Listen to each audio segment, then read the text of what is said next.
Hello friends, मेरे channel पर आपका स्वागत है। फ्रेंड्स, आज का विषय है जानने के लिए पहली चीज। इस विषय को मैंने श्री माँ त्रिवाणी से लिया है, तो आइए शुरू करते हैं। जो आदमी भगवान की खोज में अगम्य शिखर की ओर सीढ़ी पर सीढ़ी चढ़ने का प्रयास करता है, वह यह भूल जाता है कि उसका समस्त ज्ञान, उसकी समस्त अंतर्दृष्टि उसे इस असीम की ओर एक पग भी आगे नहीं ले जा सकते। और वह यह भी नहीं जानता कि वह जिसे प्राप्त करना चाहता है, जिसे अपने से इतनी दूर समझता है, वह उसके अंदर ही विद्यमान है। माता जी आगे लिखती हैं, और वह उस आदि स्रोत के विषय में कुछ जान भी कैसे सकता है, जब तक कि वह अपने अंदर उस स्रोत के बारे में सचेतन न हो जाए। अपने आप को समझकर, अपने आप को जानना सीखकर ही मनुष्य यह सर्वोत्तम आविष्कार कर सकता है। और तब वह आश्चर्यचकित होकर बाइबल के कुलपति की भांति बोल पड़ता है, अरे यही तो है भगवान का आवास, पर मैं जानता न था। माता जी आगे कहती हैं, इसीलिए समस्त भौतिक जगत की सृष्टि करने वाले इस उत्कृष्ट विचार को हमें व्यक्त करना होगा।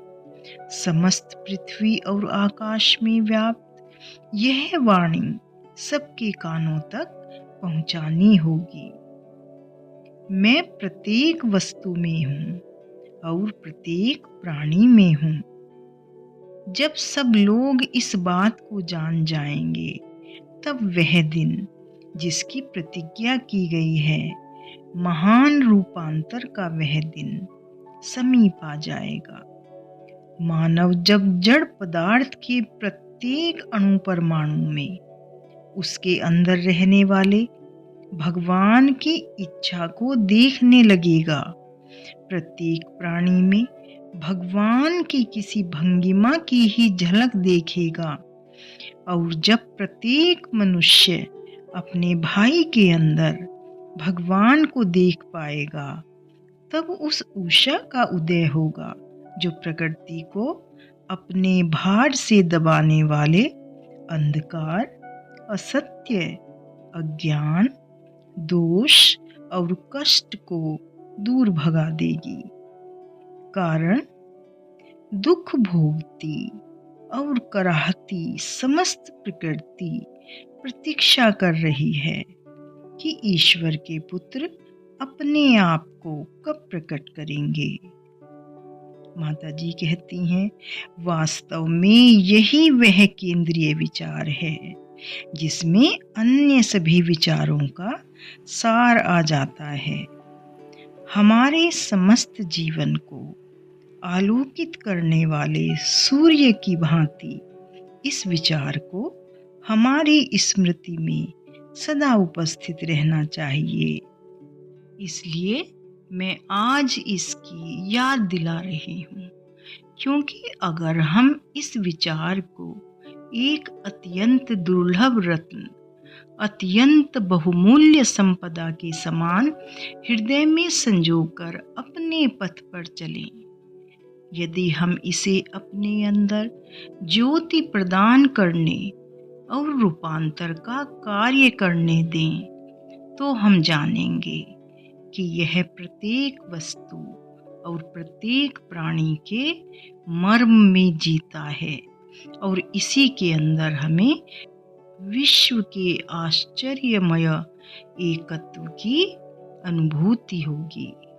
माता जी आगे कहती हैं, और तब हमें बोध होगा कि हमारी तुच्छ तृप्तियां, हमारे मूर्खतापूर्ण वाद विवाद, हमारे तुच्छ आवेग, हमारे अंध क्रोध कितने व्यर्थ और बचकाने हैं। हम देखेंगे कि हमारी छोटी छोटी दुर्बलताएं पिघलती जा रही हैं। हमारे सीमित व्यक्तित्व की, हमारे निर्बोध अहंकार की अंतिम मोर्चाबंदी भूमिसात हो रही है।